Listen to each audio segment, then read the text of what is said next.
Good afternoon. I'll call to order the November 2nd meeting of the Minneapolis City Planning Commission. My name is Matt Brown. I chair the commission. I'm joined today by Commissioners Magrino, Slack, Rockwell, Gisselman, and Forney. This time I'll ask that you please silence your electronic devices. And our first item of business today is to approve the actions from the October 19th meeting. Commissioners may have a motion to approve those actions. We have a motion and a second. All in favor? And that motion carries. Our next item of business is to sort the agenda, determine which items will be on consent, which we will discuss, and which items will be continued. So I'll start at the top of the agenda. Item number 1 is Anishinaabe at 1600 East 19th Street. That is a final plat. Is anyone wishing to speak in opposition to or modify the staff recommendation on that item? Seeing no one, we will put that on consent. Item number 2 is the University Inn monument sign at 925 4th Street Southeast. Is there anyone wishing to speak in opposition to or modify the staff recommendation on that item? Seeing no one, that will also be on consent. Item number 3 is the Boston Field Park improvements at 5601 28th Avenue South. Conditional use permit and a variance related to a fence there. Is anyone wishing to speak in opposition to or modify the staff recommendation on that item? Seeing no one, we will put that on consent. Item number 4 is MINC Loring Park at 1409 Willow Street. That's a conditional use permit related to some telecommunications equipment there. Is anyone wishing to speak in opposition to or modify the staff recommendation on that item?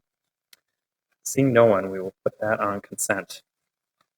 Item number 5 is Village Market at 912 East 24th Street, 2301 Elliott Avenue South, and 2218 through 2220 10th Avenue South. That's an expansion of non-conforming use and a site plan review. We will discuss that item. Item number 6 is the Mount Olivet Careview Home Addition at 5517 Lyndale Avenue South. That item will be continued to the November 16th meeting. Several applications related to a building addition there. Item number 7 is the Atzelford International Trucks at 3000 Broadway Street Northeast. Conditional use permit and a site plan review related to a building addition there. Is anyone wishing to speak in opposition to or modify the staff recommendation on that item? Seeing no one, we will put item 7 on consent. Item 8 is 3301 First Avenue South. That's an expansion of a non-conforming multifamily dwelling. Is anyone wishing to speak in opposition to or modify the staff recommendation on that item? Seeing no one, we will put that on consent. Item 9 is a zoning code text amendment related to emergency and overnight shelters. We will discuss that item. Item 10, also a zoning code text amendment. This one is related to the allowable square footage of certain uses. Is anyone wishing to speak in opposition to or modify the staff recommendation on that item? Seeing no one, we will put that on consent. Item number 11 is a zoning code text amendment related to small-scale grain milling. Is anyone wishing to speak in opposition to or modify the staff recommendation on that item? Seeing no one, we will put that on consent. Our agenda as amended is as follows. Items 1, 2, 3, 4, 7, 8, 10, and 11 will be on consent. We will discuss items 5 and 9, and item 6 will be continued. May I have a motion to approve the agenda as amended? We have a motion and a second. All in favor? Aye. And that motion carries. There is no committee of the whole consent agenda today, so we'll move on to the public hearing portion of our meeting. At this time, I'd like to open the public hearing for the items on the consent agenda. That is items 1, 2, 3, 4, 7, 8, 10, and 11. Is anyone wishing to speak on any of those items? Seeing no one, I will close the public hearing, and commissioners may have a motion to approve the consent agenda. We have a motion and a second. All in favor? And that motion carries. We'll move on to our 2 items for discussion next. Our first item for discussion is item 5, Village Market, and Hillary Dvorak is staff.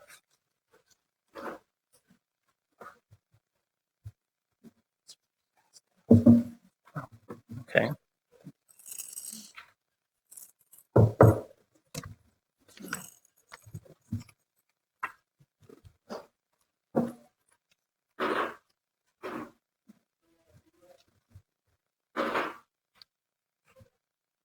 Good evening, Commissioners. This is a public hearing item for you, before you tonight, for the Village Market development. This has been before this commission in August of this year, August 17th to be exact. And it was continued to the September 21st public hearing, has been subsequently continued since then to tonight's meeting. And given the time frame and the 61 20-day clock, this is the last time that this can be continued in this commission. So we do need an action tonight on this item in order to allow for an appeal process to pan out before the clock expires. This had gone also to Committee of the Whole for discussion. And on page 2 of the staff report, there's a list of items that we discussed at that meeting. It was discussed at that meeting that the TDMP that was done prior to this being before the commission in August, that it wasn't robust enough. And so the city, both Public Works and CPED, sat down with SRF, the consulting firm that was hired to draft or write the TDMP. And we discussed with SRF what more should go into that. We've had several conversations about that. There is an approved copy of the TDMP in your packets.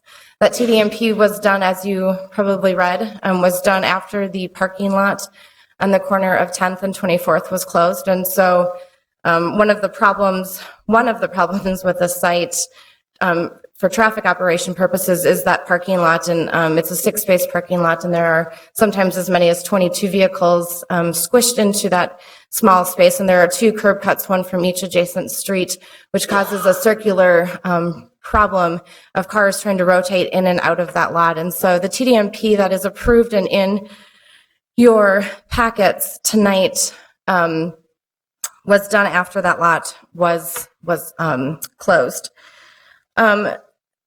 As you know, and as you've read in the reports, and there is that table on page 4, there have been several different land use applications associated with this project going back to 2001. As part of those initial approvals in 2001 and then also in 2004, there were TDMPs that were done in conjunction with both of those projects. The first TDMP actually was done in 2000 when the city invested or was partnering with the landowners at the time to put the mall in this location. And then the 2003 TDMP update that was done, as a condition of that update, there were to be audits done every 2 years for a period of 10 years.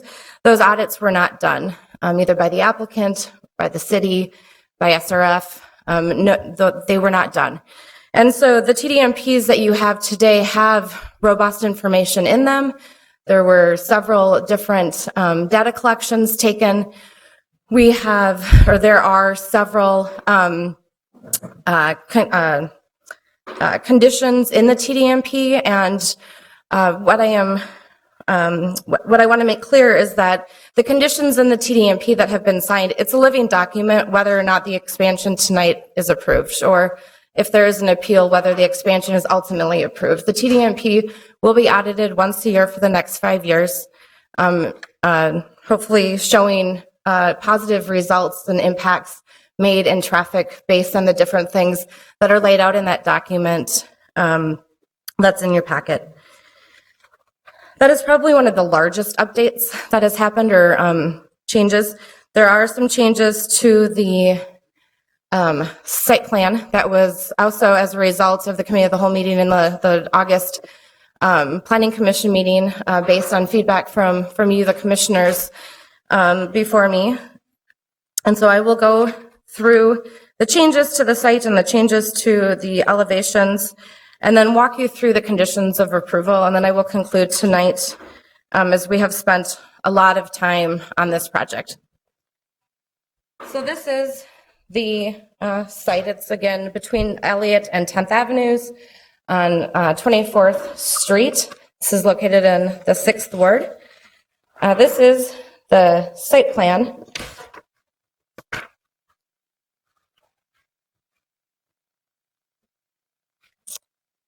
Sorry, I always have to remember what you see is not what I see up on this little monitor. So this is the existing building in this location, and this is this is the deli that's a freestanding. This was the retail market when this had been a bakery prior to 2001. What is the addition, I apologize, is these 4 retail spaces, and then there are 4 office spaces that are proposed on the first floor of the building. So those are the total, that's the total increase in commercial or office activity. It would be 4 retail and 4 office spaces. And then on the second floor of the building, and let me show you that in color so it's a comparison. So this is and these are all on your packets and online. These are the 4 blue retail spaces, 3 of which have entrances facing the streets. The deli will now have a new door facing the street. These 2 office spaces will have entrances facing the parking lot and the aisles. There is a walkway then that connects back to that, past those 2. And then these 2 office spaces are accessed internally from the market. The office space here on this corner, that is for the security office that will be located Hillary, in the... can you move that Oh. up a little bit? Thank you. Sorry. Should I start over? Or do you? No, that's... Okay. So that's that. And then on the second floor, this area that is shaded in blue had been the prayer room, or place of assembly as we refer to it in our zoning code and in the packets for parking purposes.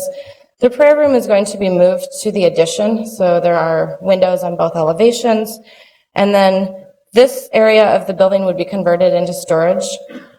And then up on the second floor would be common space, just wide open common space for those within the market. And then this is an elevation or a rendering, of what that addition looks like.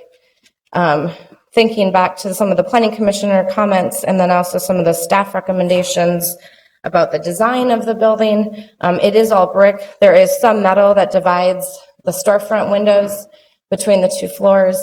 They've removed and simplified the cornice line of the building, and all of the awnings will be of similar color, and then the whole building, the existing building will then all be painted a uniform color, and a lot of those comments or changes addressed the comments from the commission. So just going back then we are recommending approval as we had in August. Going back to the conditions then, for the expansion of a non-conforming use, there are 6 conditions. The first is that all of the TDMP conditions shall be met. And again, regardless of if the expansion is approved or not, it is a signed document and it will be adhered to. The office space located on that northeast corner of the addition shall be occupied by building security and the police substation if that is approved. And again, that is dependent on the mayor's budget and council actions. Number 3 is that the applicant shall employ off-duty Minneapolis police officers on Fridays, Saturdays, and Sundays from open to close to help with security and traffic operations on the site and in the public right-of-way. We have confirmed with the city attorney's office that we can add this condition. It's also in the TDMP because off-duty police officers are the only people that can actually direct traffic in the streets. Or not the only, traffic officers also could, but private security companies cannot direct traffic in the public right-of-way. And so to help with traffic operations, we are making this a condition of approval. We are not mandating, but we are encouraging the applicant to apply for a loading designation on East 24th Street. And if applied for, that loading zone should accommodate a minimum of 2 vehicles. Our suggestion in conversations had been either a 15 or 30-minute loading zone to help with those vehicles that are not loading prior to the opening of the day. The fourth one then is that the applicant shall provide the City of Minneapolis parking brochure to all tenants within the building, and that that same parking brochure shall be placard at all of the entrances into the building to help with understanding the street signs and parking operations on the public streets. So those are the 6 conditions for the expansion non-conforming use. I won't read through the ones with the site plan.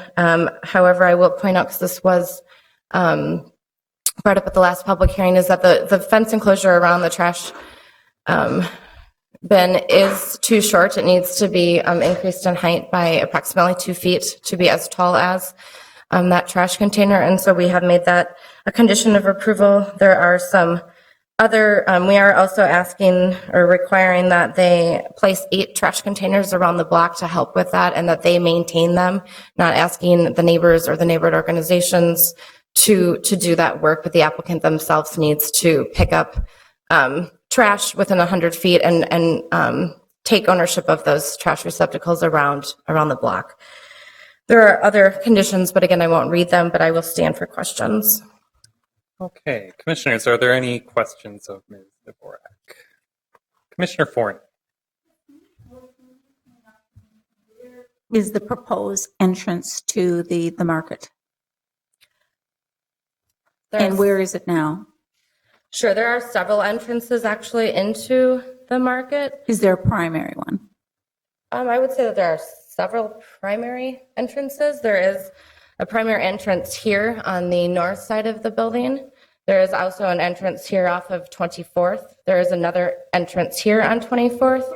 And then there are several entrances along the parking lot here. For the addition, each of the ground floor uses facing a street will have an entrance facing that street. The existing deli grocery store will have a new entrance, because currently it faces 24th. It will be relocated to the 10th Avenue side. And then the 2 office spaces here in yellow will have new ground floor entrances facing the parking lot. Thank you. Commissioner Gisselman. Hillary, just to be clear regarding the TDMP, so you explained that it is an effective document regardless of whether this project gets approved today. Is that right? Correct. And so you were suggesting then that there is opportunity after today to reevaluate the effects of some of the implementations of the TDMP to assess how they've been effective. Correct. Public Works and I will be doing an audit with the applicant and SRF, who has been, as I understand, contracted to do 1-year audits for the next 5 years. And so that just happens annually? Yes, I will put this in my calendar. Okay, Commissioner Kronzer. Hi, Hillary, just a couple of quick questions. Condition 4 of the expansion non-conforming is to encourage the loading zone. Is there anything that would prevent us from requiring those loading zones? I can let Public Works speak to this. If the reason we're not mandating it is traffic operations on a street can change and they could be removed, and there is an assessed fee for having them.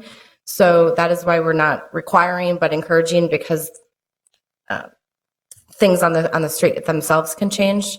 If you want further explanation, Alan Klugman from Public Works, You're right. Traffic and Parking Services is here. So I'll ask my other question, and Alan might be able to answer it too. So as part of the annual TDMP audit, would that potentially include the recommendation to look at one-way streets again?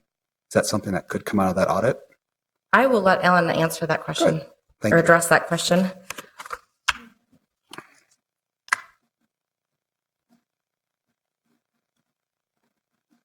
Good afternoon, Chair, members of the Commission. I'm Alan Klugman with Minneapolis Public Works. So I think 2 questions we want to address. The first one regarding the loading zones, and kind of maybe a subtle point here, but we wanted to stress the phrase encourage the applicant to apply for those or look into those, rather than make it a condition of the TDMP. As Hillary is saying, from time to time, as things change on the street, generically speaking, add bike lanes, take bike lanes away, change number of lanes, width of lanes, etc. Sometimes loading zones end up coming and going, and we didn't want to make this a required condition of the TDMP, such that if a few years down the road, there was some reason why we needed to remove that or suggest removal of the loading zone or relocation to a different location, we didn't want to then have the TDMP be in violation. So kind of a lot of talking there, but the point being is we strongly encourage it. Our operations staff will work with the applicant to implement those, but we didn't want to make it a firm condition of TDMP so we didn't have a future violation risk. Okay, so right now, there are on-street bike lanes were added in the last year or two, and there's on-street parking there. So, I mean, is there anything in your crystal ball that would say something would change, Alan? No, there is not. Okay. It was really more as just kind of trying to be very careful that if something unforeseen were to occur, we wouldn't have a gotcha moment where that loading zone condition couldn't be met. Okay. But to be very honest with you, I think if we put the loading zones out there, they will stay for quite some time. Of course. Okay, moving on to the second question relative to one-way circulation and one-way streets. Yes, that will be part of the audit. And I, just kind of maybe march this out in a few steps. We'll be doing the annual audits. If a conclusion from one of the audits is that a one-way street system is a potential mitigation of some sort of issue that was identified, and therefore the one-way system should be looked at, it would be looked at through that audit or the audit process could, I would say, facilitate or engender us looking at the one-ways. Wouldn't guarantee that that would be the chosen, solution, if you will, but it would be the mechanism for which we could look at them. Okay. Commissioner Rockwell and then Commissioner Bender. I have a sort of historical question, I guess, related to conditions 5 and 6 of the non-conforming use, which are the parking brochure. Is there is already from some prior action a requirement that transit passes are sold within the market? Is that correct? Or I guess my broad question is, is there a similar encouragement of transit? Because I know that this site is a block and a half from a high frequency line, and that one of the hopes is that that patrons are in fact not driving but taking alternate means. That is one of the conditions of the TDMP is that that the owner manager needs to offer the sale of on-site discounted transit passes. Are there then maps or some sort of indication around? There's no requirement currently that there be some kind of transit map or indication of sort of transit accessibility the way there would be informational signs about parking? I would think that when we would that they would also have those maps available. Cool. Commissioner Bender. Thank you, Mr. Chair. I think I ask this every time and I never can find the answer. Did the TDMP estimate the additional number of vehicle trips that are expected from the expansion? I'd have to grab the full document. I don't have it right here, but Jordan Schwartz from SRF is here. I could, or Alan might be able to know because I know the public hearing is not open, but the traffic consultant is here if you would like to hear from him. I guess the reason I ask is because the TDMP focuses a lot on parking, which I know is an issue, but just traffic itself has an impact, especially in a residential neighborhood. And I think that's really my bigger concern is when we're looking at an expansion of a non-conforming use in an area that's not zoned for commercial, which in my opinion is probably zoned for could be a lower intensity use in some ways. Industrial could, I suppose, go either way, but just kind of understanding the vehicle volumes in the neighborhood, I think is, to me at least, as significant as understanding the parking pressures.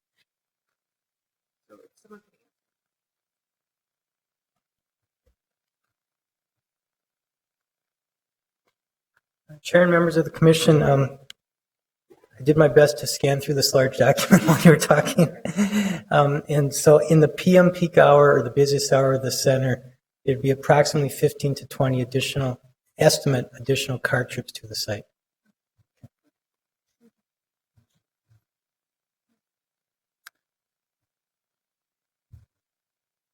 Right. Are there any other questions of staff? Commissioner Magrino. What are the implications of not complying with the requirements in the TDMP, regardless of the application that's before us? If we don't approve that, and I mean, what's our enforcement mechanism there? So that's a good question. I don't think I've ever had an experience where we haven't had someone comply with them. So I guess I'm not sure, to be honest with you.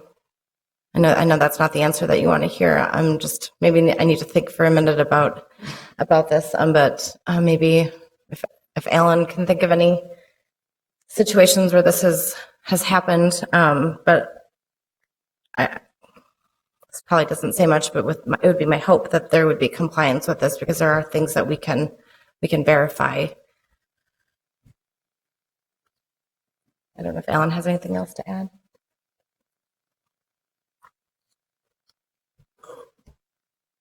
Maybe not an exact analogy, but to sort of speak to the process of these being living documents.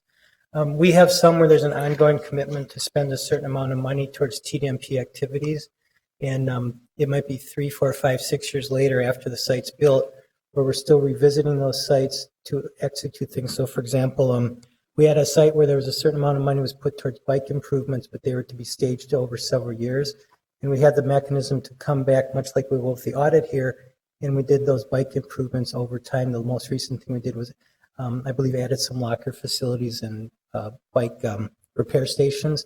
And that was a good 5 to 10 years after the original site, but it was an outgrowth of the TDMP. So, they remain documents that we refer to and keep current with them.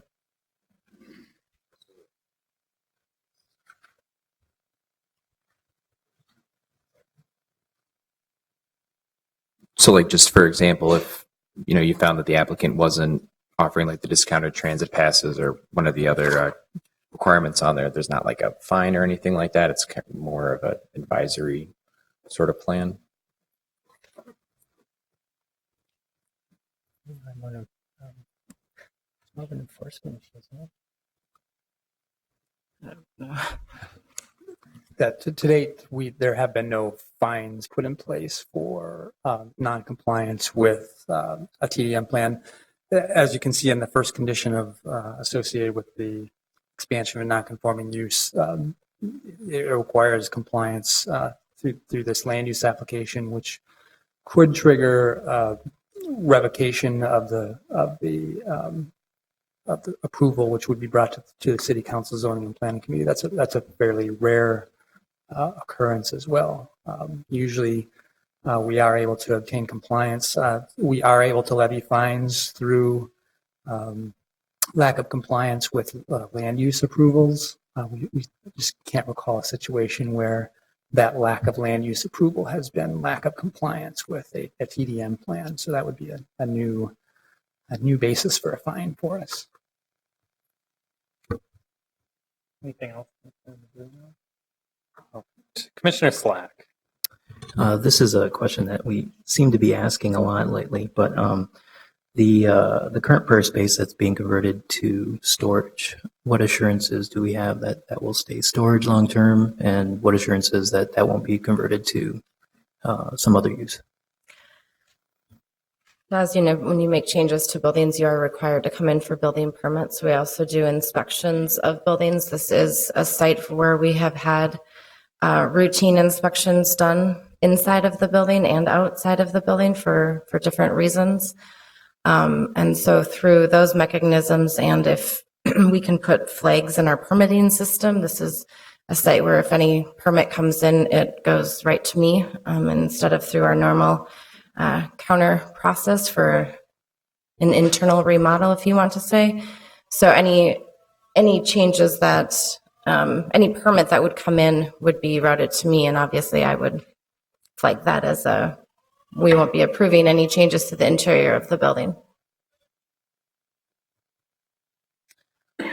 Okay, are there any further questions of staff? If there are none, we can move forward. As you might remember, we held the public hearing for this item back on August 17th. At that time, we closed the public hearing. However, if there is anyone who has new information or anyone who did not have an opportunity to speak, I would certainly consider reopening that public hearing if there is anyone who wasn't here at that meeting. So we have at least one person would like to speak. So I'll reopen the public hearing in that case. And simply ask that you keep your remarks brief, not repeat things others have said at the last meeting. I know everyone who had an opportunity to speak, or everyone who wanted to speak had an opportunity to speak, and we heard a lot of testimony. So I'll reopen the public hearing, and you can come forward and please state your name and address for the record.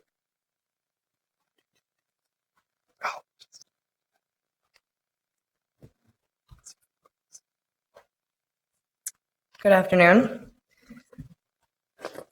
My name is Ashley Bray. I live at 2417 11th Avenue South.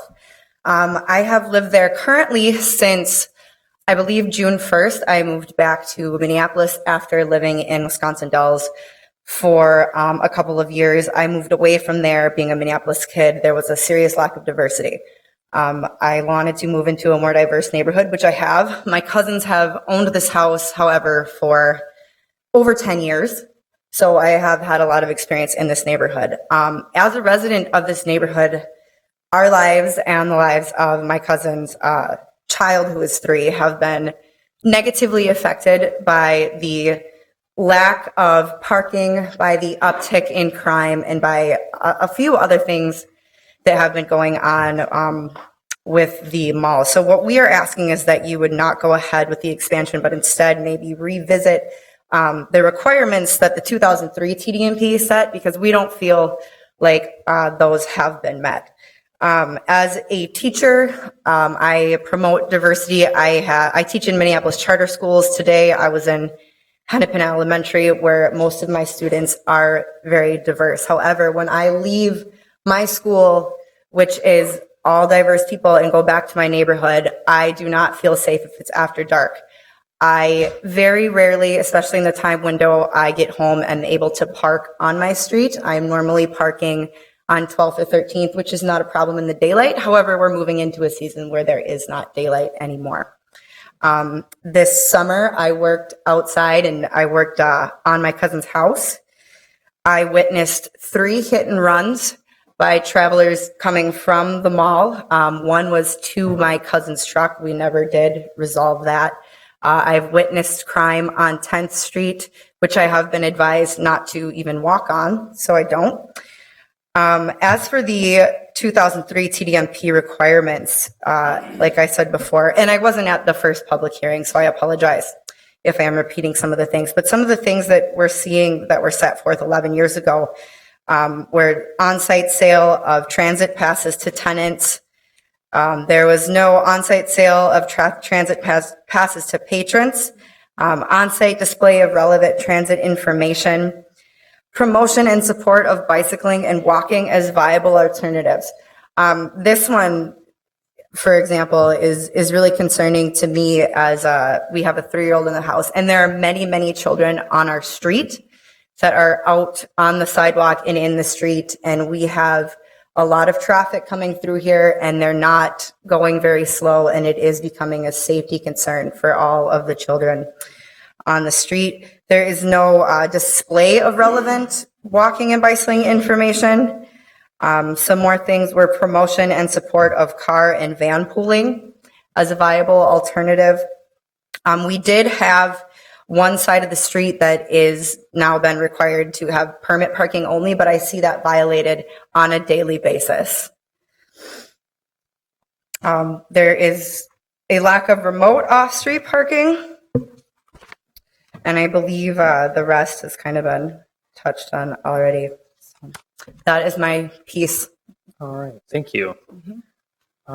Is there anyone else who would like to speak who did not have an opportunity to speak last time or has new information? Yes, please state your name and address for the record. Good afternoon. My name is Marge Magnuson. I live in the 2400 block of 11th Avenue. One of the things that's interesting to me is that Mr. Sabri has not made any effort to talk with the people that are going to be affected by this addition to his mall. I just have a couple of things. I talked to a realtor at our Midtown Phillips community meeting last Tuesday night. She was there on a different issue, but she found out where I lived, and she asked about the issue with the 24th Street Mall. And she said that it was difficult to sell homes in that area. People that she has, potential buyers that she has brought to the area, have expressed sort of amazement, she said, at the congestion that is in that area. And we have lost, in our 4-block area, we have a really strong block club. We have lost 2 families, 2 young families that, and we need that for stability in the particular area we live. Although I do have to say that one family did move in. So I do have to say that. But it seems like nothing has been done since we've had this conversation. No changes have been made. Parking is the main issue. I'm glad the mall is there. My husband and I moved in there into that block 26 years ago when that building was dark, empty, no lights, and people were hanging out around there that did not have good motives for being there. So I'm glad for the mall. I just took a jacket there last week to have the tailor put in pockets, an old jacket. But with that extension, with the addition, I think it's just going to put more pressure on, especially the parking issue, because I think you've heard this before, but customers, visitors, parking is so critical, and they just park all over. I have an empty lot on my block, and I just requested, and the favor was, it was done, that a barrier be put on the alley side of that empty lot, because people were parking in there, and it even made the alley difficult sometimes to get out. So basically, I think it's a livability issue. I think one of you mentioned this at a previous meeting. I don't want the mall to go away, but I just think with the additional the addition that's going to be put is just going to increase people coming to the area, and we already have just major issues with parking. Thank you. Thank you. One more speaker. Please state your name and address for the record. Good evening. I'm speaking on behalf of the mosque. Again, my name is Sadiq Warfa. It's SADIKWARFA. I just want to thank the commissioner for this opportunity. Again, since the last time we were here, I just want to highlight a few things that we did since the last meeting. One is the public announcement. Now the mosque, we regularly do distribute brochures to all the people who come to the mosque to make sure that they follow the rules and the procedures of the parkings. So we give away brochures. And we also putting volunteers, committee volunteers that clean. So we address the safety and the cleanliness and the parking, those 3 issues. I agree with the madam who before me who just spoke that since the mall was built, it improved the livelihood of the neighborhood. Those of us who've been here a long time ago can testify that how this area was. For me, I'm a resident of the Ventura Village and also the board member of Ventura Village. This is the area that I live the last 22 years. So I can tell you that the mall is a great contribution to our neighborhood. So we addressed 2 things. First of all, when we have a prayer, the imam will do announcement and we'll distribute brochures that talk about the parking. So we address that issue. The second thing is we also put a team that goes 2-3 blocks by each side, so they will pick up the littering. So we address that also. And also the safety. The mall now hire 2 extra security and also off-duty police officers who come here on weekends. And that also addressed it. I can testify this because I spend almost 10 hours a day in that mall and I know this area. So if you don't approve this today, I can tell you the expansion of the mosque, it will send a wrong signal to the community. That's something I can tell you right now because the mall is, as I said, we are working very hard in the mosques to make sure that we address the parking issues, and also, and this announcement it seems working. The announcement that and distribution of the brochures, it's working. So we are again asking you to approve the expansion of the mall. Thank you very much. All right, thank you. And do you have some new information?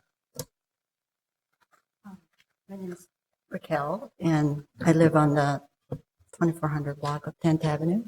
And I'm just really, and you all have brought this up, I'm just really concerned about the loading and unloading on 24th Street between 10th and Elliott.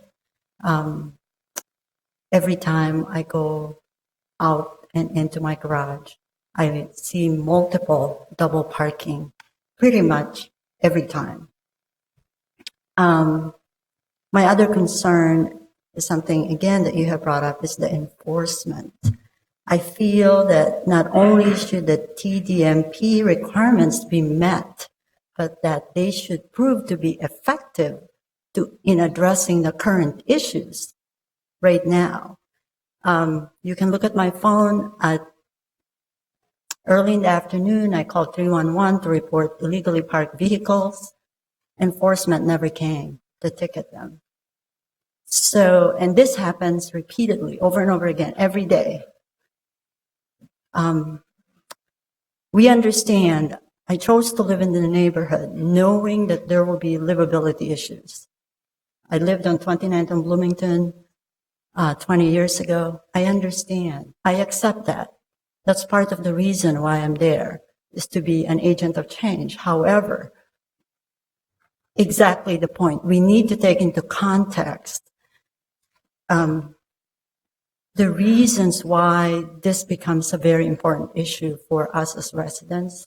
We are already accepting a level of livability issues. We're just asking you to please don't intensify it to the level that our safety are so compromised. I can hear angry honking every single day because of the double parking on 24th. Delivery trucks as big as semis blocking 24th. People are getting angry because they can't get through for half a block because of the double parking. I mean, it's really sad. And so I just urge you to please, unless we can really show that there will be enforcement, unless we can show effectivity in this TDMP in these conditions, especially not even having sufficient loading zone and unloading zone or delivery areas that the vendors will observe. I just cannot imagine putting the burden on the residents, because if this is built, there is no turning back, and the burden will be on the residents to keep calling and reporting issues, and then I don't know what will happen then. Thank you. All right, thank you. And yes, please state your name and address for the record.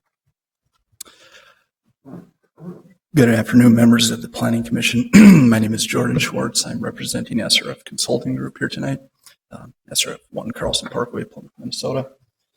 I have a brief PowerPoint I'll run through here quickly.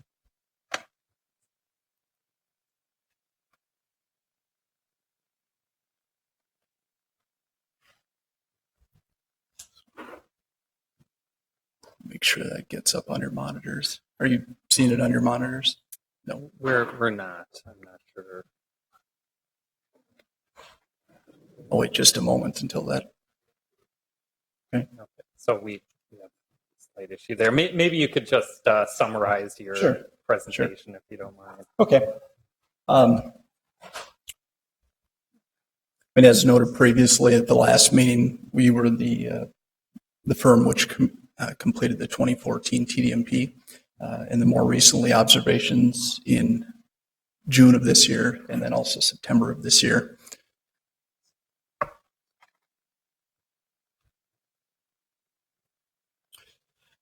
So I apologize for not having this working, but the numbers that I will discuss here are in your packets, the TDMP addendum, which is dated October 22nd. Originally going back to the 2014 TDMP, off-street parking was a mess in the lots. Capacity was exceeded consistently, double parking, all those same issues that everyone has seen in the streets were also occurring in the parking lot. With the implementation of pay and tenant-only parking in those lots, the operations of those lots have improved significantly. And however, utilization numbers from June of this year were thus down significantly, because after all, if there's available parking on the street, which is free and unrestricted, of course, people are going to utilize that first. And then go to the pay parking lot. However, we were also asked to do additional observations in September, and those utilization numbers went up a fair amount. However, there is still some improving to be done in terms of that utilization. After all, only one of the observed periods was the Friday in the evening. Well, there's a brief glimmer of hope there.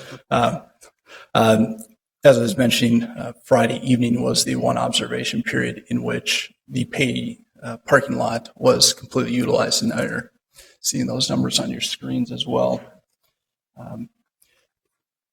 You notice that what is shown here is 84% for that Friday evening period, and that your remaining capacity was actually available in the tenant parking lot. Just a few images from the lots there. Parking fees did not change from June of this year to September of this year. However, the images on the left were taken during September observations and show things are quite orderly in the lot. However, as you can see, there is still typically capacity that can be utilized in that lot. Southeast parking lot, the lot that would be eliminated to make room for the expansion, is certainly problematic, has been for quite some time. Typically, vehicles will route into that lot and circulate looking for spots, and it is often quite full beyond the 6 stall capacity, which often leads to backing maneuvers into the street. It is further exacerbated by the fact that there are offset intersections there, 24th Street and 10th Avenue. So closing that lot, whether it be by expansion or not, is certainly recommended. And what you're seeing here is utilization rates of unrestricted parking within a 1-block radius of the Village Market. As you can see, these numbers steadily increase over the 3 observation periods. You'll see in September that those numbers really jumped from June 2015. None of the conditions with the pay parking lot changed there. There was, however, the closure of the southeast lot for the September 2015 observations.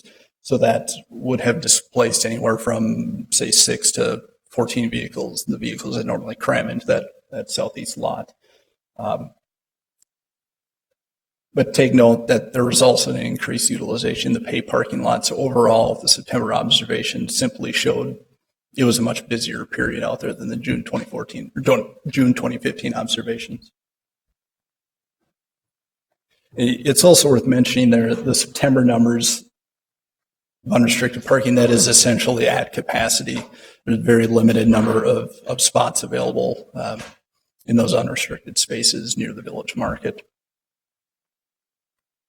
However, going to this slide, which shows the total parking utilization, which also includes restricted resident parking, permit parking. You'll see that there is capacity remaining even in the September 2015 observations. However, that capacity is that restricted parking, the permit parking, resident parking, and it's not that unrestricted free parking. Just a few images here from operations on street. As has been noted a number of times, delivery vehicles parked in the street. For example, the image on the left shows a truck parked in the bike lane on the north side of 24th Street. The image in the lower right shows a vehicle parked on the south side of 24th Street in the bike lane. And then the vehicle in the upper right shows Elliott Avenue on the east side, where there is that permit parking from 10 a.m. to 6 p.m. And the three vehicles which are shown there are not permitted. They don't have a sticker on the bumper. However, just from being out there in the field, those are short-term, that is short-term parking which occurs. It's people who are dropping off, picking up, or in the case of the taxi, waiting for a customer.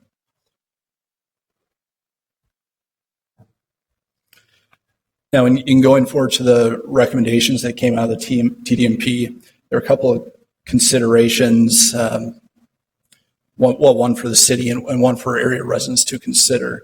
The first of which is to improve intersection sight distance out there by installing additional no parking signing with the goal of preventing vehicles from parking very near the intersections and thus obstructing sight distance for vehicles and pedestrians approaching those intersections. And I don't know if Alan can mention if those have been installed or not already. Sure. And the other would be for area residents to consider requesting additional permit parking out there. As I mentioned earlier, there is capacity out there where the residential permit restrictions are in place. While there are a few violations, certainly, where there was available parking out there, it was in those permitted zones. So if parking capacity remains an issue, whether the expansion is built or not, something for the area residents to consider is the request of additional permit parking on at least one side of the street out there. And then moving on to the recommended TDMP measures for village market ownership itself. And some of these certainly Mr. Dvorak mentioned previously, but I can quickly run through these. Incentivize carpooling by providing preferential parking for those carpooling vehicles or reduce parking fares. Advertise short-term free parking in the pay parking lot, and that's meant to target those vehicles which are performing those very short-term trips on the street, double parked, what have you, dropping a person off quick or picking up quick, and could even be utilized for deliveries that happen on 24th Street. That could even be done in the pay parking lot free of charge. Reducing the parking fares to no more than $1 an hour, again, just to encourage additional utilization of that pay parking lot, and then reserving a pay parking spot for deliveries. And some other final TDMP measures not necessarily associated with the pay parking lot, coordinating that community outreach through the imam of the on-site mosque. And it sounds as if some of that has been occurring already to address parking and traffic issues out there. As Mr. Dvorak mentioned, the expansion of hours for the off-duty police officer out there. Installing some attractive lighting, landscaping where there are bike racks out there, providing the bike route maps, offering the sale of the discount transit passes, providing that transit information, providing a guaranteed ride home, which is something that tenants, employees can utilize if they arrive via bus or some alternative form of transportation. Say they're not able to catch their bus home, providing a means for them to get back home. And then ideally ensuring deliveries prior to 8:30. However, it's understood that at least some of those deliveries can't occur prior to 8:30 a.m. And then thus they would have a spot in the pay parking lot to complete those deliveries to make sure they're not occurring actually out in the street. And then finally, while we were out there, we observed 29 of the available 30 spots in the tenant parking lot were actually available for use due to an entrance gate blocking one of those stalls. So it's recommended to go ahead and move that gate just to clear up one more spot out there. And then finally, as was mentioned previously, the annual parking audits. I have submitted a draft proposal to Village Market Ownership to complete the first of those up to 5 audits. And we can move forward from there. Are there any questions from the Planning Commission? All right, commissioners, are there any questions of the speaker? All right, I don't think we have any further questions. Thank you. Yeah, I think at this time we'll close the public hearing. And commissioners, we have 2 applications before us, an expansion of a non-conforming use and site plan review. Would someone like to start off the discussion with a motion?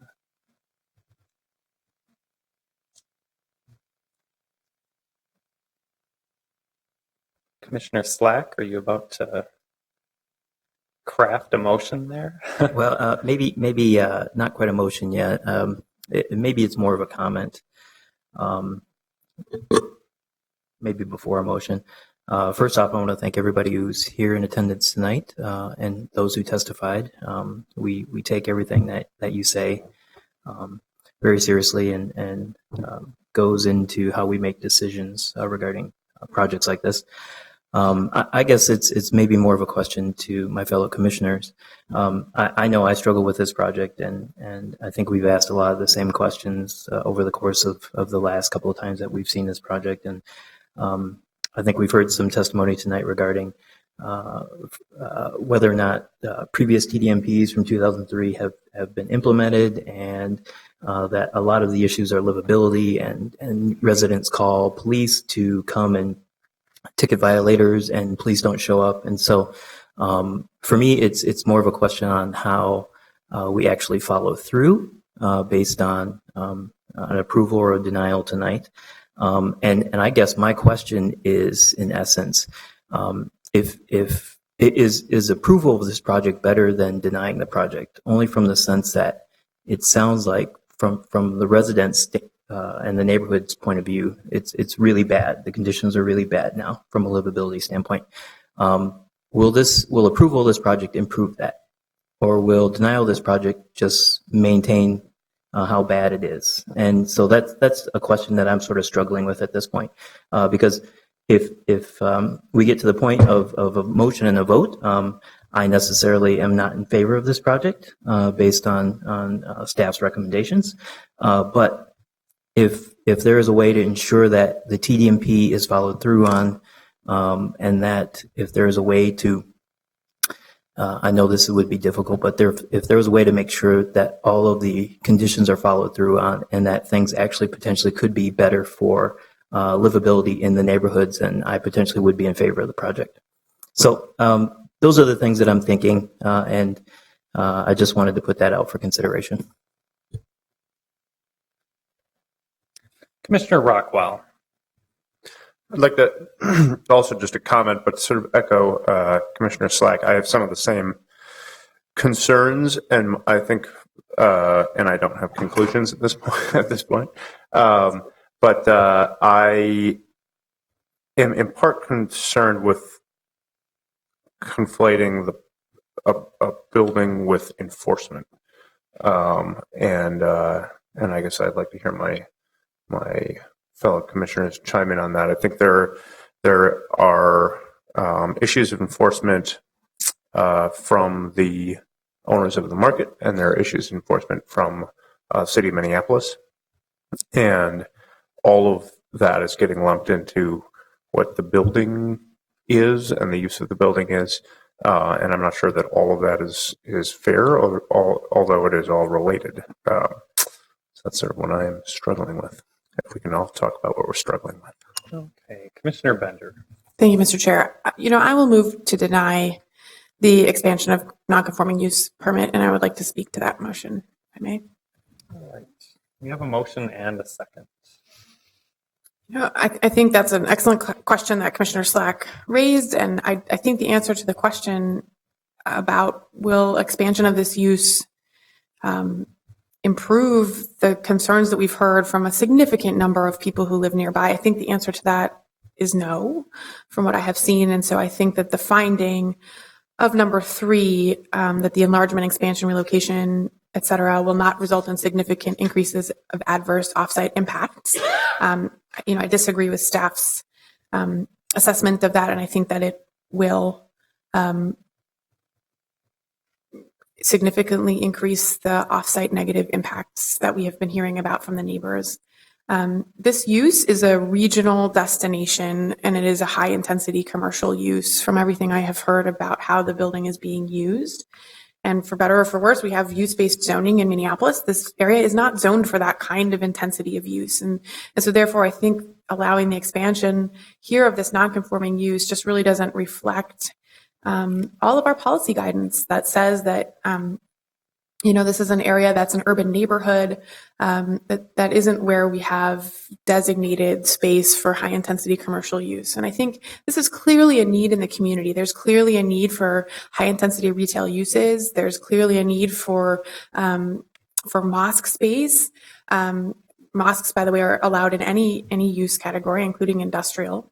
But in terms of the commercial use of this space, I just think that we need to start saying that the more appropriate space for this would be in the areas of the city where we have zoned for high intensity commercial uses, the places that we allow the other malls that we have in the city. So I can't support the expansion of non-conforming use. Okay, is there any further discussion? Commissioner Slack. I guess also to add to findings is that necessarily item number 2, I don't agree with as well, that the use is compatible with adjacent properties in the neighborhood. And then item number 4, the project in my mind does not improve stability of the neighborhood. Mr. Whitberg. Commissioners, just as a reminder also, the findings that the commission adopted previously are on page 4. And 2 of those 3 findings may still be applicable. You may want to speak to those. The third finding was that they hadn't completed a TDM plan. That issue has been addressed now, of course, but you've sort of touched on items 1 or 2, but you may want to note whether those issues are still part of your concern in this action as well. Thank you. Is there any further discussion? And maybe I will just restate that motion. The motion is to deny the expansion of a non-conforming use, and I'll just read those 2 findings listed in the staff report. 1, the expansion could contribute to existing livability issues, including littering, loitering, and property damage problems. 2nd, nearby residents demonstrated evidence of significant traffic congestion and circulation impacts associated with the existing use, including bicycle and pedestrian safety problems caused by double parking in public streets. And then we talked about a couple other findings today. 1, that the expansion will increase off-site negative impacts due to its regional nature, and then also that the expansion is not compatible with the surrounding residential properties. So if there's no further discussion, clerk, please call the roll.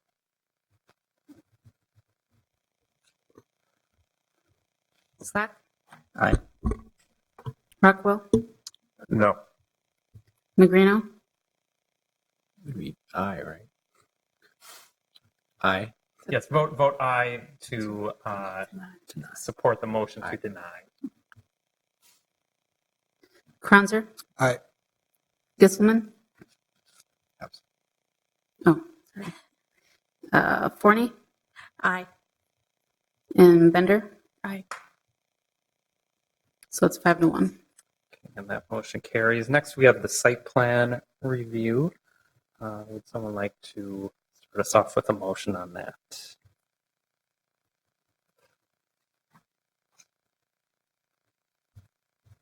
Commissioner Bender. Thank you, Mr. Chair. I'll move to deny the site plan review. I think the first item sort of makes the second item. Right. The site plan, of course, is based on the approval of that expansion. Is there a second? Further discussion? Seeing none, clerk, please call the roll. Bender? Aye. Forney? Aye. Kranzer? Aye. Magrino? Aye.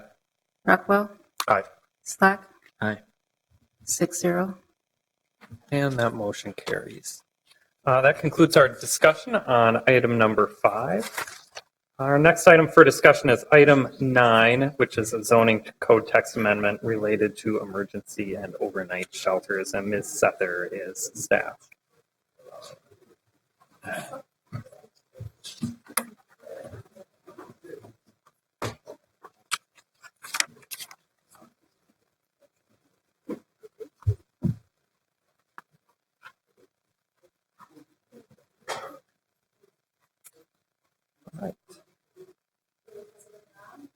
Commissioners, staff is here to present the overnight shelter zoning code text amendment.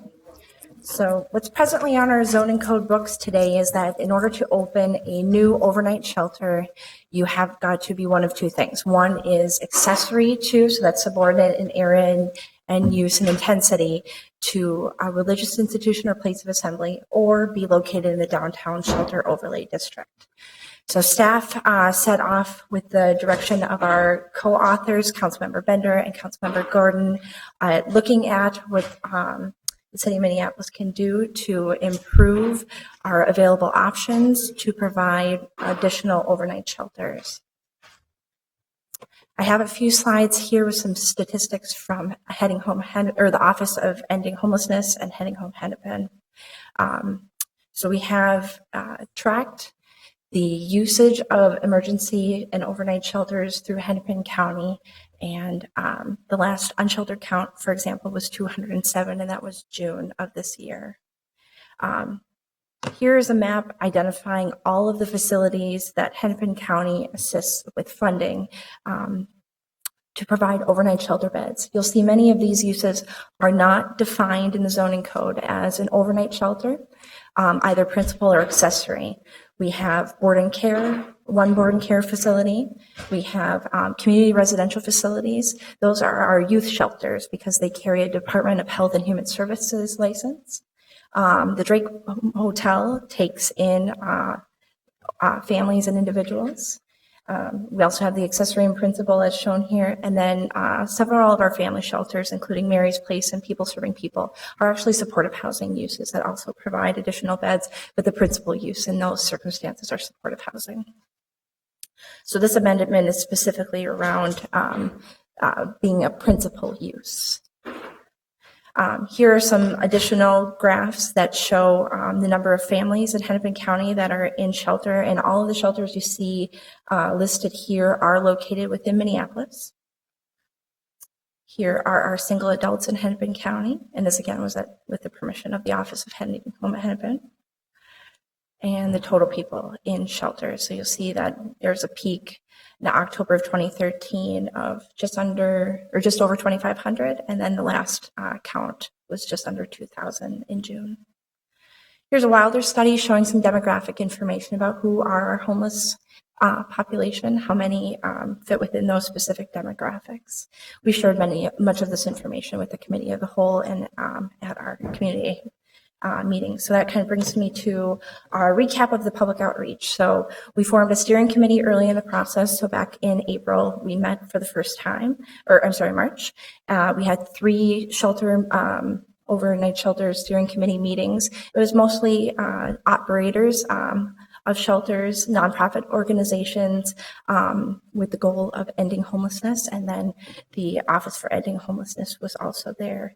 We discussed the need for flexibility in the ordinance, providing additional locations that could be affordable. These are not uses that are typically able to create a lot of additional funds. So we need to find property that's also near transit and has good access to service. We did identify that right now there's a smaller need that's not being met for buildings that provide maybe fewer beds.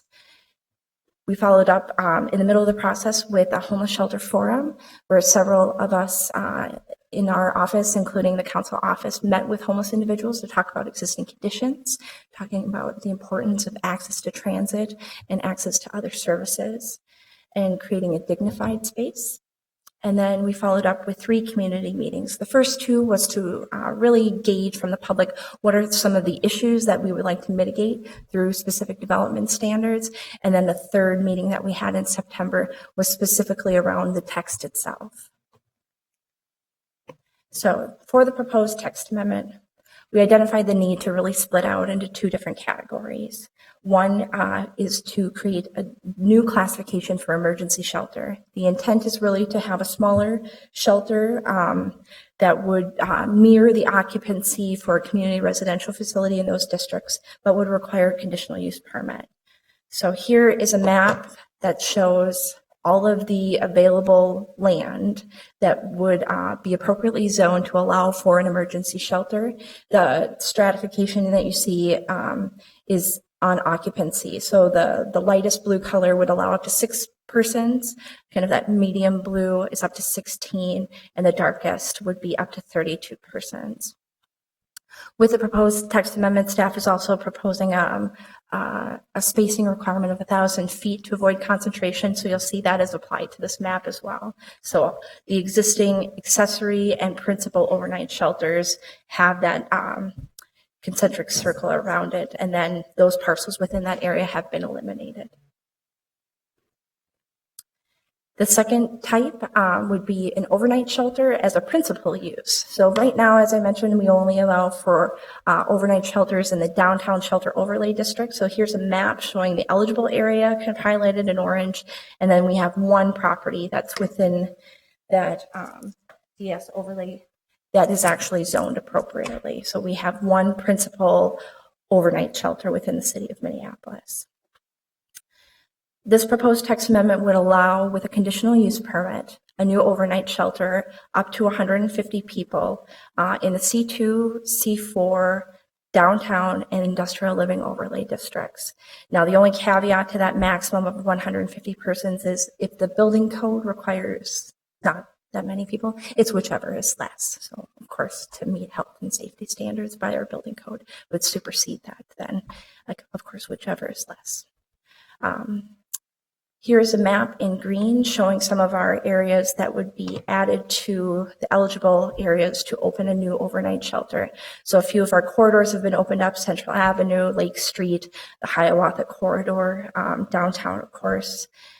That's where predominantly we see the additional areas that would allow. There are some scattered green in all of the wards, so that would allow for an overnight shelter to theoretically be open in any one of our city's wards. And then lastly, overnight shelters that are accessory and currently accessory to a religious institution or place of assembly. Staff did not want to make those uses non-conforming. Therefore, we retained that in the zoning ordinance and we added additional language. And again, here is where they're located. Sorry, let me go a little bit further. There we are, at the very bottom, that any of those existing overnight shelters that on the date of approval, and this assumes that we would go forward on December 11th, but that could of course change based on once the council recognizes it, that those that are currently accessory to a religious institution, if that church or mosque or synagogue were to close, that they would be allowed to continue on at their current occupancy without needing to come back to seek additional approvals. And we would allow for a conditional use permit to be applied for if additional shelter beds were to be requested. The off-street parking requirement, as proposed, we would expect 0. We didn't want to necessarily require a lot of parking, especially in our low-density districts, where we would be solving one problem to only create another problem, where off-street parking is not necessarily easy to provide on your standard 40-foot lot, for example. The maximum would be 1 space per bed. And for overnight shelters, we would determine the parking requirement based on the conditional use permit. And we do that for similar large congregate living facilities where we really need to understand more of the operations of that specific operator. How many staff will be present, how many beds, who is the intended demographic potentially. So we would evaluate that as part of the conditional use permit, and then that would be presented to the City Planning Commission.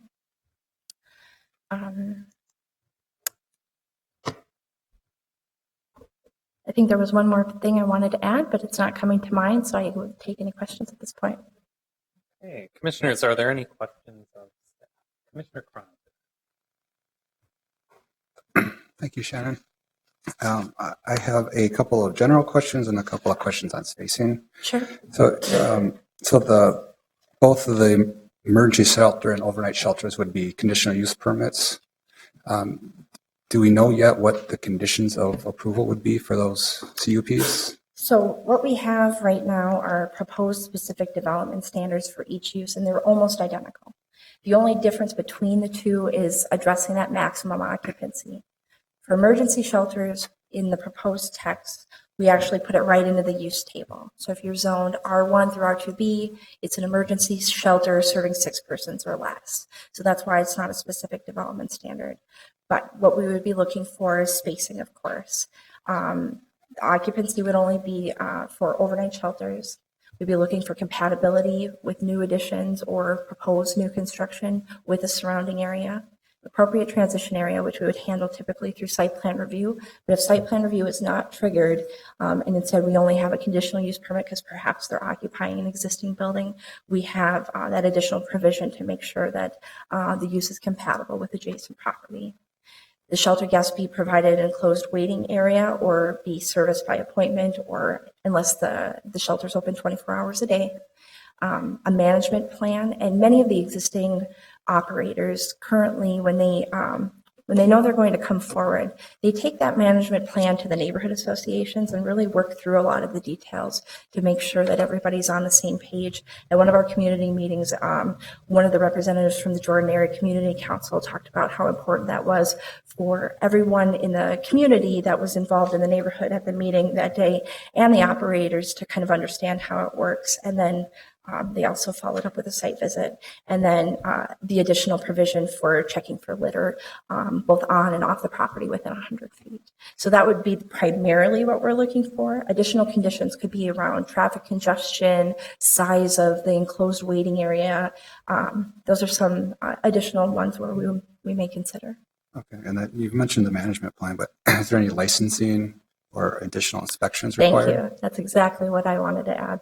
So the zoning code does not, well done. The zoning code cannot cover all bases. So so Councilmember Gordon introduced a text amendment that, through our colleagues in the Department of Health, require a lodging or board and lodge license for facilities. And they're still working through the specific parameters of the licensing component, but it's set to approve on the same schedule.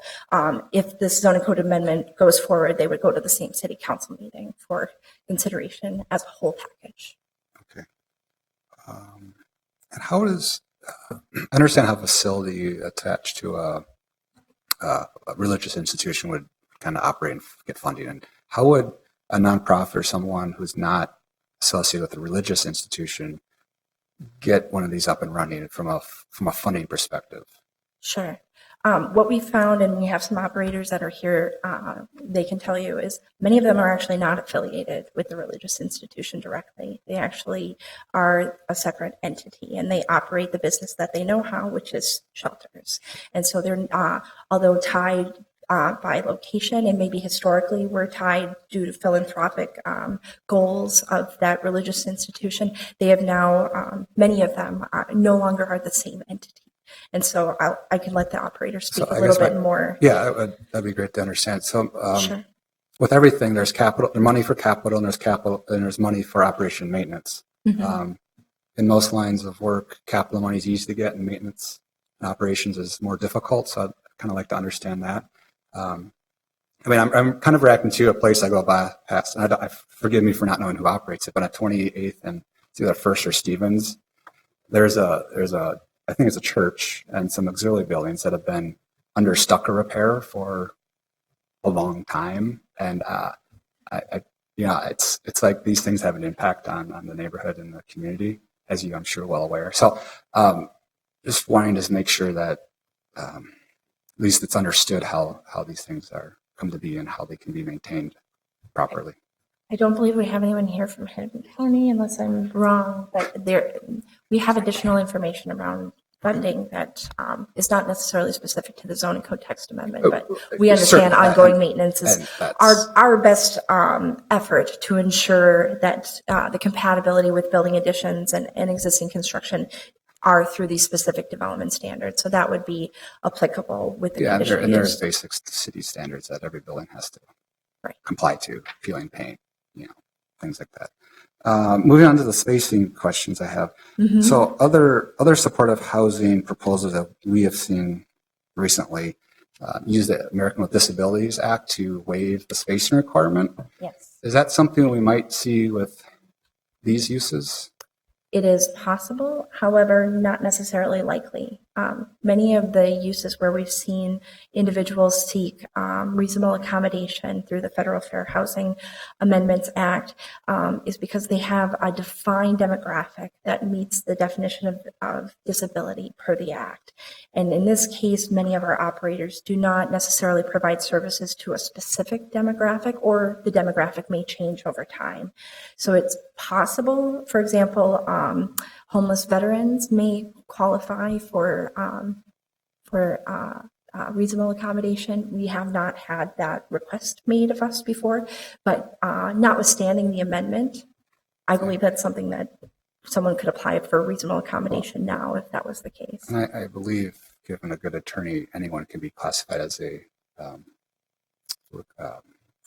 the terms of the class, a protected class. I think there's broad interpretation of protected class, but that's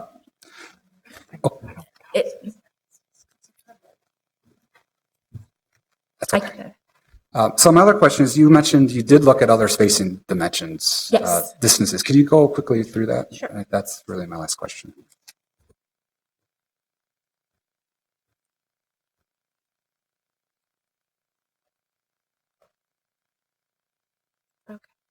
So I apologize because the colors changed, but I did it for readability, and then I wasn't able to update it in time for the Planning Commission this afternoon. It was something that we just used internally.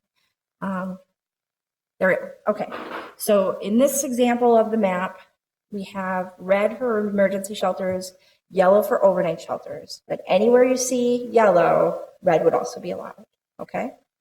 So if you can imagine, just watch the concentric circles around those uses. So this would be the 1,000-foot spacing, and this is quarter mile, and then we have half mile. So the effective difference between the 1,000-foot and the quarter mile spacing is 350 feet or just under 1,250, something in that ballpark. So it's pretty negligible. Staff identified the 1,000-foot dimension because that's currently what we require for the downtown shelter overlay as one of the conditions for a new shelter. So we started with 1,000 feet. We thought it doesn't change the map significantly by requiring that additional spacing requirement, and seeing as how, it's essentially to allow more of these uses, and because there were not that many opportunities for the overnight shelter anyway, we thought the lesser spacing was appropriate. You don't have the map you just did with yes. with the occupancy maximums map? I do not, but I don't think I can do them necessarily side by side. If you can imagine where you see the yellow, though, the yellow is most likely where you're going to see the darker, plus quite a few areas along our corridor. So I'll try to just bring them up and see if I can do something as close to side by side as possible.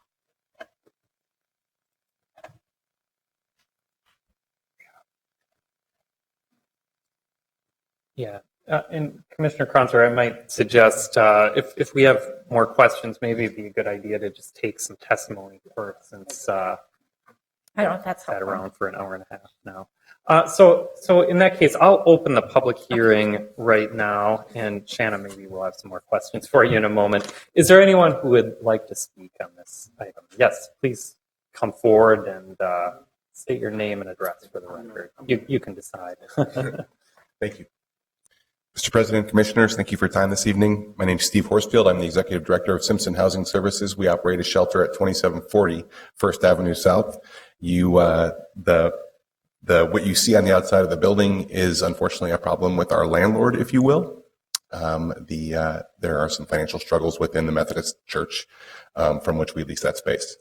And to the point that was made earlier about financing, just to give you a little bit of an insight, it's not easy work to get into, quote unquote, given that our operating expenses for that shelter for 66 people each evening is running close to about $1 million a year at this point, more than half of which is raised through private contributions from the public. So as a nonprofit, we are owned by the public and are held to a certain accountability in all sorts of ways, through our board and through the way that we raise our funds and so forth. And in this particular case, this is not easy money to raise, if you will, for emergency shelter. I am here to speak in support of the proposed text amendment. Shelters are a critical resource in the continuum of services that lead Minneapolis residents back to housing stability. The South Minneapolis shelter that we operate has been a safe place for 66 members of our community, been operating for more than 30 years. And it also gives hundreds of volunteers an opportunity to engage around this issue each year. We are deeply appreciative of the work that's been done on this proposal, in that it creates new capacity for purpose-designed shelters in commercial zoning districts, and that it creates opportunities created for smaller residential-based facilities in mixed-use areas, and for the elimination of the requirement that shelters are only allowed as an accessory use as a place of worship.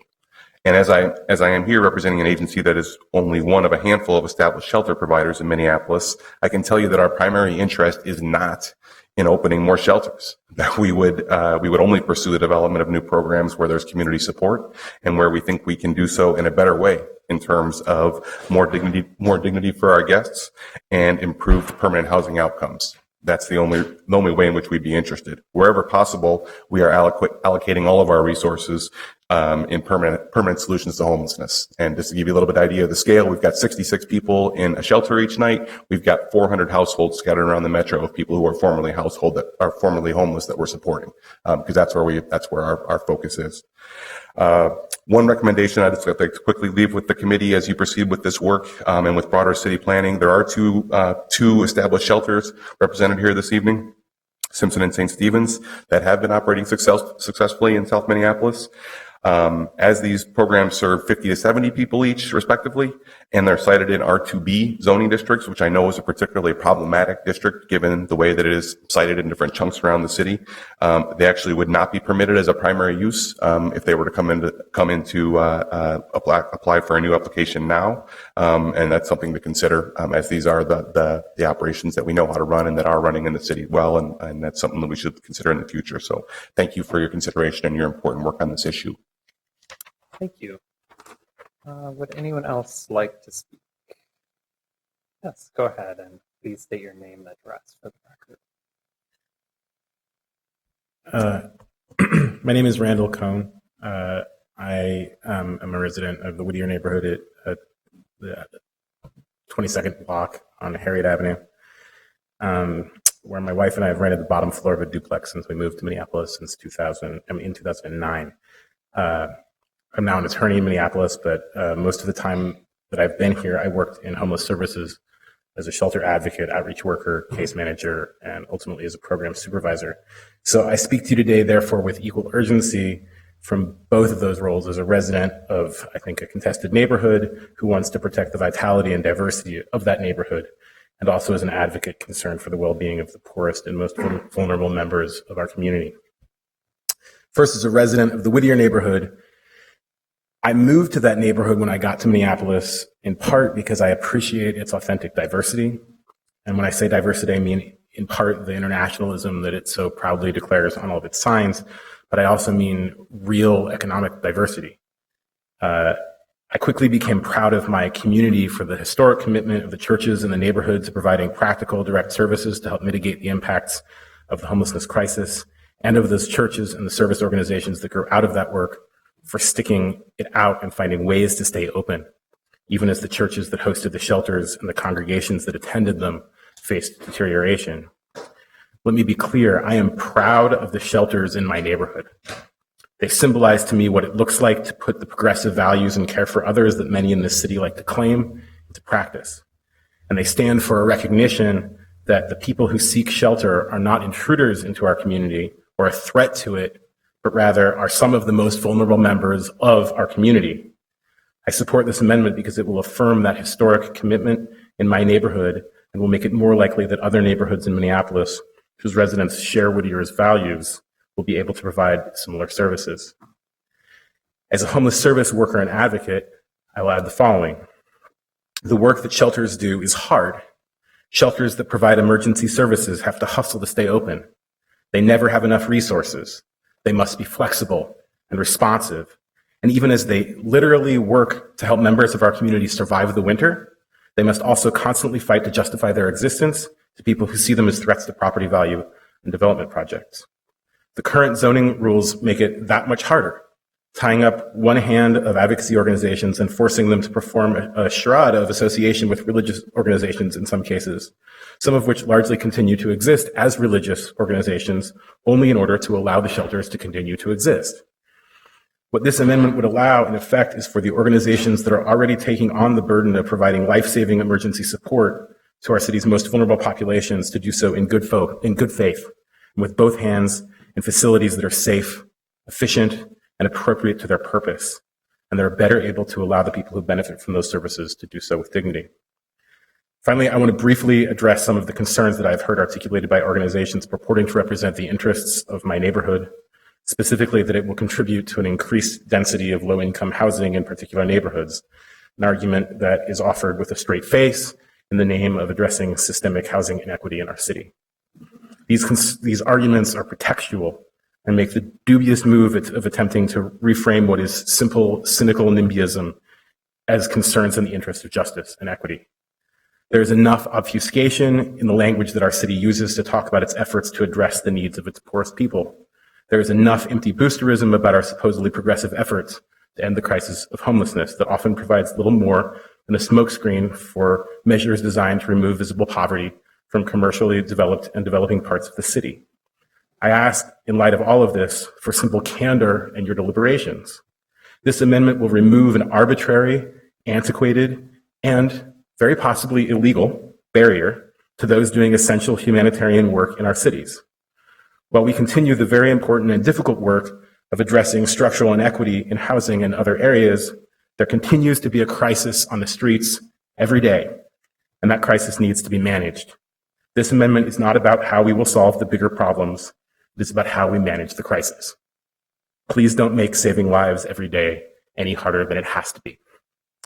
Thank you, Council Members Bender and Gordon, for your leadership. All right, thank you. Next speaker. Go ahead. And please state your name and address for the record. Hi, thank you so much. I'm Gail Dorfman, the Executive Director of St. Stephen's Human Services. We operate two shelters, our main shelter in the rectory of St. Stephen's Church that shelters 45 men every night of the year, and our emergency winter shelter that just opened last night at the River of Life Church on the north side. I want to thank Council Members Bender and Gordon for bringing a shelter zoning amendment forward, and to city staff, particularly Shanna, for all the work done on this together with both shelter providers and with the community, and to the Planning Commission for your consideration. In Heading Home Hennepin, our city-county 10-year plan to end homelessness, we state that the best way to end homelessness is to prevent it in the first place. But when someone does become homeless, that systems will be in place to get people off the streets and out of shelter as quickly as possible and into safe and stable housing. Shelter is not housing. We're really, really clear about that in our 10-year plan, but is often a critical stop on the way to housing. Last night in Hennepin County, similar numbers to what Shannon reported, but just last night there were 298 families with 850 children in shelter. There were 695 single adult men, 162 single women. We've seen that number creep up, 68 teens. The last unsheltered count in July found just under about 200 people unsheltered outside, And the Salvation Army on Curry Avenue is now limiting their overflow space, meaning that somewhere between an additional 30 to 70 men and women could find themselves with nowhere to go at 10 o'clock each night when Salvation Army reaches capacity. We need safe, dignified shelter spaces where people can get out of the cold and move quickly toward housing. This text amendment moves in the right direction toward meeting this need. It does not mean that there will be homeless shelters all over town. That's the last thing any of us want or need, and the text amendment and the accompanying licensing provision guard against that. But it does provide the flexibility to develop a different kind of shelter than ones allowed today, only accessory to religious institutions in the basement of a church, as ours is, with no ADA access in the case of ours. It allows for smaller shelters serving specific populations like GLBT youth, who have almost nowhere to go now, single adult women, seniors, people with disabilities. And it allows for a shelter as a principal use in a commercial district on a transit corridor, improving access to jobs, housing, and services. Ending homelessness means fewer people will become homeless, and when they do, we'll have the emergency shelters and overnight shelters in place to ensure that homelessness will be rare, brief, and non-reoccurring. I urge you to support the shelter zoning text amendment. It is a thoughtful, measured way to provide the shelter space needed to end homelessness. Thank you so much. Thank you. And next speaker. Please state your name and address. Sure. Good evening. My name is Phil Duran. I'm the legal director for an organization called Outfront Minnesota. We're the largest organization in the state that works for full equality for lesbian, gay, bisexual, transgender individuals and our families. We've been located in the Sabathani Community Center at East 38th Street and 3rd Avenue South for almost 30 years. The need for shelter, both short-term and ongoing, affects many people in the Minneapolis community, and including many LGBT folks, particularly young people. Recently, the Wilder Foundation estimated that in Minnesota, some 12% of homeless individuals, homeless youth, identify as LGBT. The Williams Institute, which is associated with UCLA, estimates that in some parts of the country that number could be as high as 40%. Many LGBT youth and adults are on the streets and in need of shelter services because they've been rejected by families or communities for reasons which ultimately derive from religious viewpoints. Where current Minneapolis policy requires that overnight shelter services be accessory to places of worship, you can perhaps imagine the tension that that creates for those in our community who need service but who are afraid to seek it at such facilities. We've worked with people who have been either mistreated or in fact turned away from such facilities. That fear is real. It's important, though, to recognize that in many, many instances, that fear is unfounded. In recent years, there have been tremendous changes in the viewpoints of people of faith regarding LGBT folks and on behalf of LGBT folks regarding people of faith. We know that so many staff and volunteers, part of these services, are deeply committed to treating every person who shows up with dignity and respect. But we do know that the problem continues. We support this proposal tonight. We hope that you will as well, because it ends that automatic link between overnight shelter services and congregations. It wouldn't, to our knowledge, interfere with those services that are being provided, but it does create the possibility of creating new and different kinds of services that will help all people in our communities, certainly including those in the LGBT community. So we hope that you'll support this proposal. If there are any questions, I'll be happy to try to answer them. Thank you. If not, thank you. And next speaker. Afternoon. My name is Ryan Stapera. Live on the 32nd block of Lindell. I'm a social worker. I've been working with the homeless for about 10 years. I'll piggyback on a lot of what everyone said, that this just makes sense. It's practical. It's pragmatic. It's time. It's been moved through before and it hasn't passed. And as everyone said, homelessness is obviously a very complex issue, and to have it siloed into the situation we have now, concentrated in specific areas and limited in its scope and what we can do, just doesn't make sense, and addressing it in the way we know we should. And just to avoid redundancy, and everyone shared really great points, the great thing about this whole process was I was part of that forum, and we had council members, community members, social workers, and individuals experiencing homelessness in the same room. And again, for a process to have the most vulnerable, the poorest citizens of Minneapolis be in that space and at the table and be heard, and to see something actually move through and be passed is good for our city. It's the way we should operate. And the thing that I took away from that day was they didn't want more shelters, as we said. That doesn't address the issue, doesn't solve homelessness. They want more options to effectively and efficiently move forward in self-sufficiency. I think this amendment will get us there. So you all look convinced. I think this will pass. So thanks for your time. Thanks. Next speaker. Thank you. I'm Cam Gordon. I'm a co-author. I happen to live at 912 Franklin Terrace, Minneapolis, Minnesota, in Ward 2. I just wanted to briefly highlight that I am also introduced and I'm working on a parallel ordinance that would involve the city's health department in providing some oversight, which I think will be key. So far, the things that we've really articulated to work on is maintaining the physical building in good condition, keeping it clean, especially free of pests. Also complying with fire regulations, providing laundry service and access to laundry facilities, and providing appropriate restroom and shower facilities. Beyond that, we aren't looking at many other changes. And I also just wanted to note that the shelter system that we've had in the city since I've been on the council, and it's about 10 years, really hasn't been working.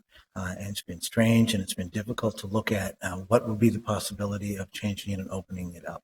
I believe what we have here is a carefully, well thought out, reasonable solution where we're opening it. I think we may discover we open it and it doesn't really result in more beds because we're being so careful, but at least I think we can open it. And we're really creating some, I think, interesting possibilities with the smaller emergency shelters for some more customized shelters that we hear about dramatic need for. Isn't there a place, I'm a young woman, I don't feel comfortable going to these big shelters, I have nowhere to go. Couldn't there be another shelter or something more culturally specific?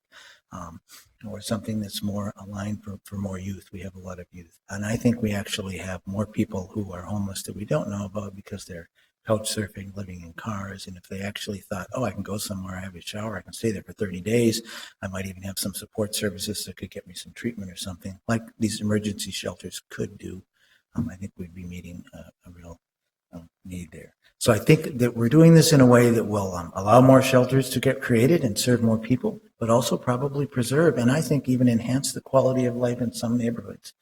In my neighborhood, there's many homeless people, they end up living down by the river. And that's, people don't really like having that around either. So this is an opportunity to provide some alternatives. And I'm happy to stand for any questions if you have any, and appreciate the time. All right, thank you. Is there anyone else wishing to speak on this item? If there's no one, I'll close the public hearing. And commissioners, are there any further questions of Commissioner Bender? Thank you, Mr. Chair. Shanna, could you, in the peer city research, almost every other city allows shelters in high density residential areas. Could you talk more about that? Because our proposal does not. So one question is, does this peer city research table reflect what we are calling overnight shelters? And then could you talk more about why we decided not to include high density residential in our proposal?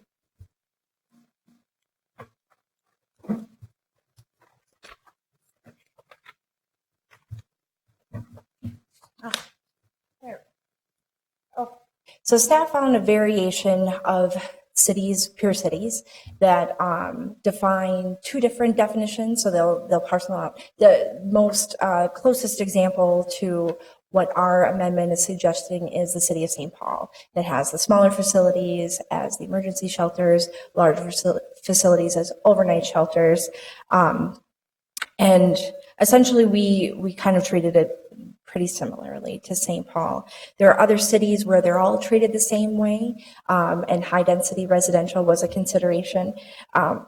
We initially started to look at overnight shelters, the larger facilities, being more akin to supportive housing, and we do allow supportive housing in our high density residential districts. So it's not to say that that wouldn't be a possibility. It just, this was such a large change from the existing regulations, which are so stringent. We talked about perhaps a more incremental approach. And that's what you see before you today. So it's not to say that there's not flexibility for change. There isn't, the zoning code, as we all know, is a living document. We are more than happy to come back to the Planning Commission, City Council for a report when deemed necessary to determine whether or not this was an effective amendment. But as far as talking about shelters, and when we talked about it as staff, we talked about community meetings, we talked about it in the steering committee meetings, we said we want to see the opportunity for shelters citywide. This does that.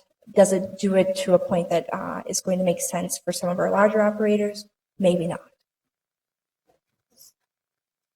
Okay, I think that's a helpful clarification, and just also wanted to note that we also did discuss C1 as well, and that has also not been included, I think, for the reasons that you outlined. So what we landed on was what is a relatively restrictive expansion to C2, C4 downtown in the industrial living overlay district. So, thank you. Mm-hmm. Okay, are there any further questions of staff? If there are none, would someone like to start us off with a motion? I would like to make a motion to approve the text amendment to allow emergency and overnight shelters as a principal use in certain districts and return chapter 550 industrial districts for the record. Second. We have a motion and a second, and that was a motion for staff recommendation, just to clarify. Commissioner Bender. Thank you, Mr. Chair. I just want to take this chance to say thank you to everyone who's participated in this. We spent a long time on this issue, and it is really important and really sensitive, and staff has really gone above and beyond. And Shanna, just thank you so much for everything you did and folks who stepped up. Mr.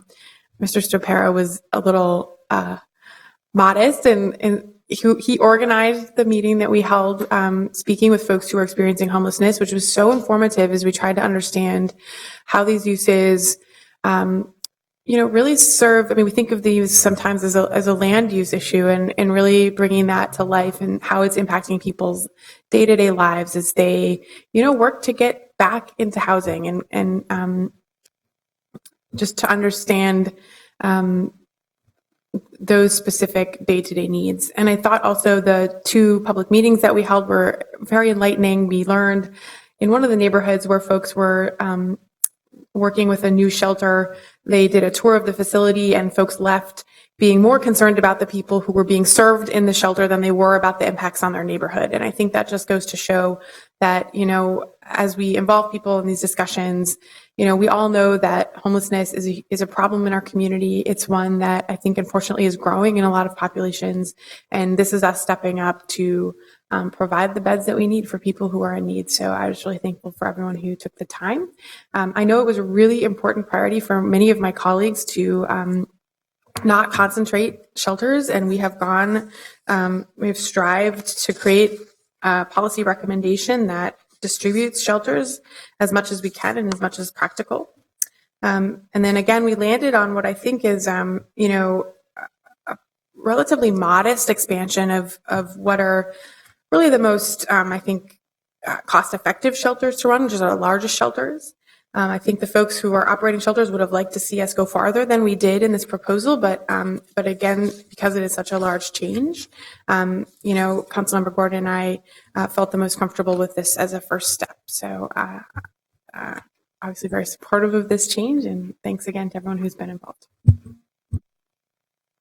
Mr. Cron. Yes, thank you. I think this is a great strategy, and I think it's very important that we all understand that this is a citywide. This isn't things focused in the neighborhood south of downtown or near north. This is a citywide effort. There's a homeless shelter, overnight shelter that could be way south down in the end of Nicollet Avenue, which is wonderful. I live in Whittier. I live in Harriet, actually. We're neighbors. And I think it's very important that we look at policies that are citywide, because they do affect all sorts of people. There are no, homelessness is not discriminate against anyone. The one minor thing I would like to see would be a little bit more spacing to a quarter mile on the emergency shelters. I think that 300 feet, while it seems minuscule, for a place like Whittier, might make the difference a little bit. But I'm very supportive of this motion. Thank you. Thanks. Is there any further discussion? And I'll just add, especially when looking at the Peer City research. I was really struck by how restrictive we currently are and maybe how outdated our regulations currently are for meeting a very important need. So I just wanted to thank our two authors and everyone who put time into this. So if there's no further discussion, clerk, please call the roll.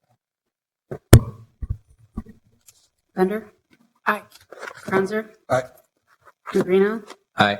Rockwell? Aye. Slack? Aye. 5-0. All right, and that motion carries. That concludes our discussion on that item and concludes our business for tonight. We have Committee of the Whole on Thursday. Mr. Winberg, you have another announcement? Commissioners, given the timing, you may want to consider stopping by the Pillsbury relighting that starts at 6:30. The Pillsbury sign up top of A Mill is being relit, starting in festivities that begin at 6:30. All right. And that concludes our meeting for today. We're adjourned.